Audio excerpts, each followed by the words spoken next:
This video is one of my dreams and I still can't believe this actually happening. So welcome to the very first episode of the Creative Brief with Swaraj Singh, a series where I talk with some of the most inspiring creative developers and designers in the world.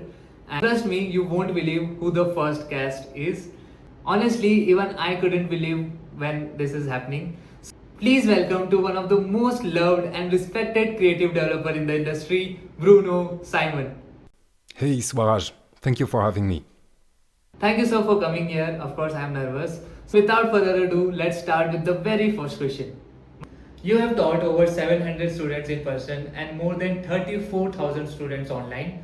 What is the single biggest confusion that stops beginners from progressing in creative development? Not a skill gap, but a fundamental misunderstanding about what this work actually is. The most fundamental misunderstanding about what creative development is that it's all about ideas. You can be good at design, development, and math. If you don't come up with the right ideas, it just won't work. And what's funny is how those ideas come. I could spend like 10 hours head down the code trying my best, and the result is just meh. And then I'm outside enjoying nature, and boom, the idea that will change the project. New ideas rarely come by looking for them. You won't believe how many ideas I found watching movies, playing video games, being outside, and sometimes just sitting in the toilet. It's why I always try to start the projects as early as possible. I just build a basic proof of concept super early. Then I just enjoy life, work on other projects, do stuff that have nothing to do with coding, and ideas start to pile up. You just need to give it time. I completely agree with that. I think one mistake many developers make is that they spend a least amount of time on the actual idea. They immediately jump into designing and developing without having a strong concept or direction first. And honestly, that affects the quality of the final projects a lot. So if you are struggling with project quality, maybe the problem is not your skill, maybe it's a lack of clarity behind the idea itself. Okay, so let's move to the second question. There are things tutorials can teach, and there are things you can learn by actually building project. What's something that can never truly be taught in a tutorial?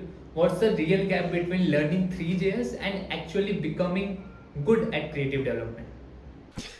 I think it's all about the struggle. When we follow a tutorial, the whole process comes nicely, without many bumps on the road. It's because the teacher made sure of that. And without that good flow, it would make the lesson very confusing. So it makes sense that the flow is nice and smooth. But real progress comes from struggling. Students must stumble upon problems, grind the solution, and when the student finds the solution, it will make more sense.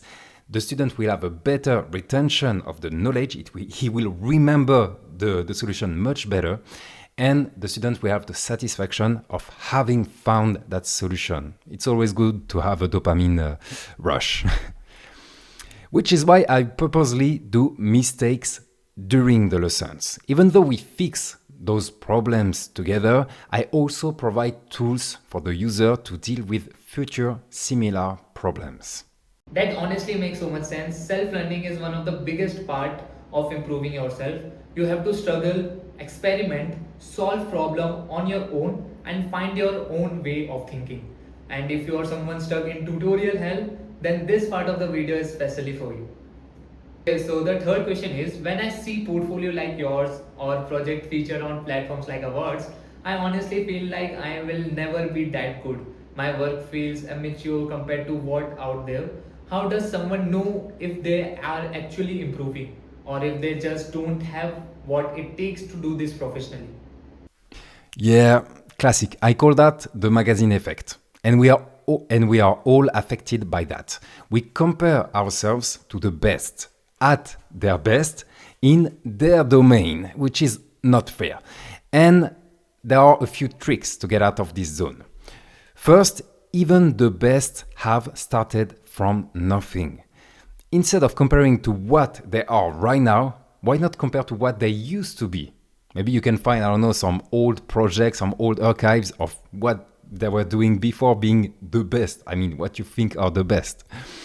Secondly, progress is slow and it's hard to perceive it because it's just like you progress like this, like the curve is very slow like that. So you need to keep an eye on your old work. It's just when you do, I don't know, sport. When you do sport for a month, you're like, I don't see my body change. It's the same here. But if you compare yourself to like old photos from months ago, maybe years ago, you will be like, oh, wow, what a change. For us, it's the same. So keep an eye on old projects you've done and you will realize all the progress you are doing and you will feel much better about it. Third, I'd say don't aim for the final goal of creating the coolest projects. Aim for having a nice and fun journey instead. And you have to appreciate any small progress in your creativity, knowledge, and career progress. Fourth, I'd say copy from who you think are the best. There is nothing wrong in copying, especially for learning. We are lucky that the creative dev community isn't greedy when it comes to copying others' work. And most of the time, developers are happy to see others copy their work. I mean, that's why you have so many public repositories. My portfolios and most of my projects are just public. It's just for client projects. I can't put them live, but most of my personal projects, they are public. I want people to copy my work and I'm not the only one. Most people, most developers are like that. While copying, you will learn the tricks and recipes. At some point, you will apply your own recipes and maybe others will start copying you and consider you as one of the best. Five, I say that most of what you think are the best, they don't feel like they are the best. So you mentioned my work, but I feel like I'm a noob compared to some developers in the community. I know some people will be like, oh no, it's not true. But honestly, I'm not considering myself as part of the best. I've seen like developers that are so much better at me, but I keep in mind this magazine effect. I'm like, oh yeah, they are better. But in that domain, in that technical domain, in that modeling, 3D, Blender, whatever, they are the best at this. I'm very good at other things. So it's fine. Call that the imposter syndrome or whatever, but we are all in the same basket at the end. This is something I have personally told many students before, and I hope people really listen to this now. Don't compare yourself to someone else, compare yourself to your older self. That's the real competition. And another important thing, it's completely okay to recreate or take inspiration from others' people's work while learning.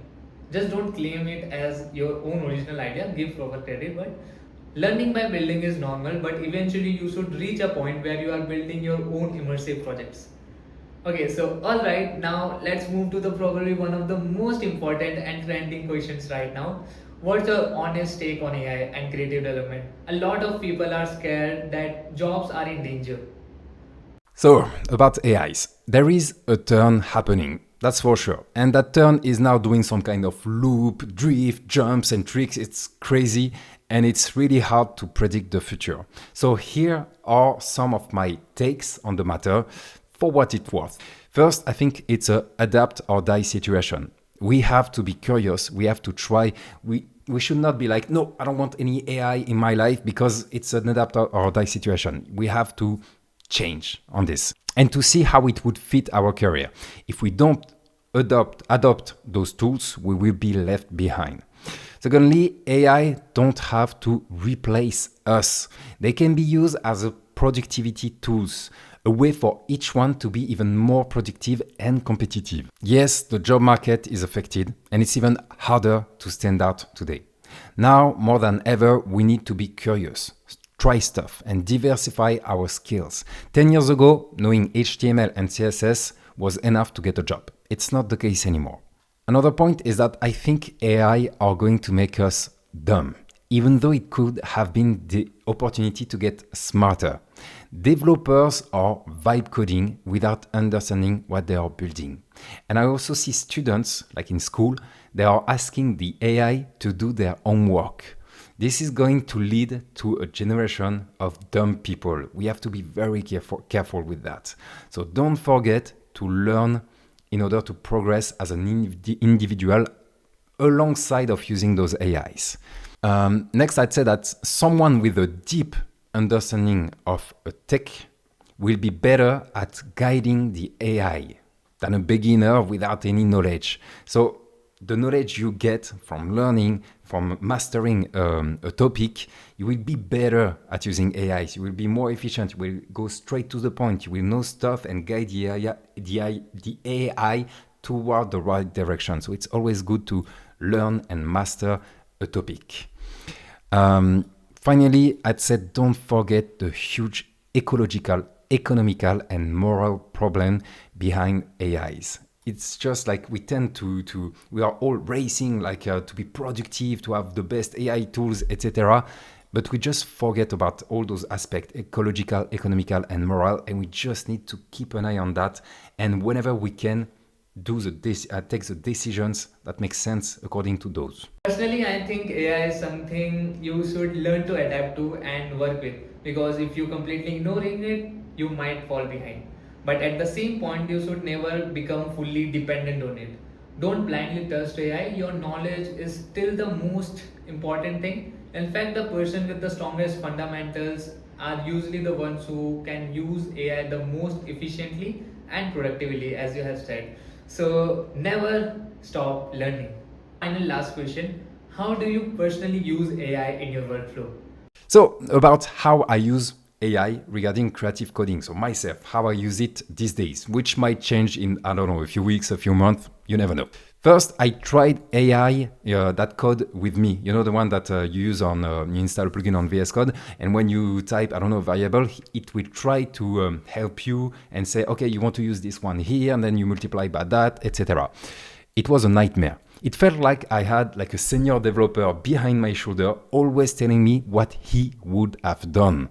Most of the time, this senior developer above my shoulder is right, but sometimes he's wrong. And then I need to fix what the senior developer did. And it was, I think, yeah, really, it felt just bad. I felt bad after coding a few hours with that kind of AI. I use chat AI to solve complex algorithms. But first, I try on my own. I always try on my own. I don't jump to the AI, solve this for me. I try myself so that I can progress. If I don't succeed, I explain the AI and I explicitly ask for no code and step by step so that I can implement it myself, understand it, and do some mistakes along the way, because that's how you really progress. I do use vibe coding recently. I used Cloud Code to test it, to create small projects in which I know there isn't much for me to learn. I don't use it for 3GS project as an example. And also when I don't care about the code quality. I do that for tools. I made a native app for drawing on top of the screen. I just like press a shortcut and then I can draw on my screen, which is perfect for streaming and also for lesson recording. I hope to use it in the upcoming lessons I'm working on. And I also intend, so I haven't done that yet, but I intend to try it at least for a quick static website for friends, because very often people are like, oh, you create website, can you do a website for me? I'm like, no, I'm sorry, I'm not creating this kind of website and I don't have time. And I hope using Claude or whatever AI is these days, I can create those websites for my friends without spending like weeks on it, doing the design, etc. So that's how I intend to do it. I need to do the jump. But yeah, about this experience I had by building like tools, Claude saved me days of work, that's for sure. But sometimes it failed and it was like really miserable. Once Claude spent more than an hour like thinking, trying stuff. It used like the full session and more than a session trying to solve this. I just had the bug. And Claude just couldn't figure it out. Claude was asking me, was adding some console and asking me to just copy and paste the console to Claude in order to fix it. And at some point I was like, okay, stop. I opened the code. It took me 6 minutes only to solve the issue. So it saved me days of work. And sometimes it wasn't that good. Maybe it was me with the prompt or whatever. Maybe I should have changed the model. I don't know, but I think there's still some work to do. And yeah, I mean, I got the chance to put my hand in the code, so I was happy. I tried AIs for 3D models and texture, and it's clearly not good enough. I mean, I'm creating textures and models myself, so I know what I'm talking about. And I checked those models; it was just like really bad and in the need of some work. And I hate to work on AI generated models and textures. I think it's going to get better. I hope it's going to get better, but right now, not for models. Maybe for beginners that just need like placeholder models, why not? But I can't use those for real project, personal, and even less professional projects. Finally, here's the thing. I'm okay with slow projects. I don't mind that the projects take time to create. I mean, I created my portfolio. It took me a year, a bit more than a year. And it was fine because I was learning so much. I was having fun. And I realized that I don't mind spending time creating those projects online. You just have to choose which one you are going to enjoy building and which one you just want to be like efficient. You don't care about the code quality. It's okay to use an AI, but keep in mind that you need those projects that you build yourself, where you have fun, when you are proud of building something. I think that's about it concerning AIs. My opinion is currently prone to change. Obviously, I'm testing stuff these days. I'm still experiencing with all those AI tools, trying to take the best of it while still having fun and learning. And I think it's the most important part. We need to have fun along the journey and keep learning. Let's see how it goes. Honestly, I feel like AI is still far from replacing true creative development. Maybe the future changes thing, who knows? But right now, creativity, taste, and human thinking still matters deeply. Thank you so much, sir. I generally can't explain how happy I am that this conversation happened. I know this video is going to help so many beginners developers who feel anxious, confused, or overwhelmed about creative development and their future in this field. So once again, thank you so much, sir. And hopefully someday, if things go well, maybe the next interview will happen in person. And to everyone watching, I hope you got a lot of answers from this conversation. But the biggest message is simple: never stop learning, enjoy the struggle, fight through the mistakes, learn from them, don't rush the process. Good work takes time, but during that journey, you will learn more than you can imagine. Keep creating immersive experiences, and thank you so much for watching The Creative Brief with Swaraj Singh. I will see you in the next episode with another amazing guest. So until then, take care and bye.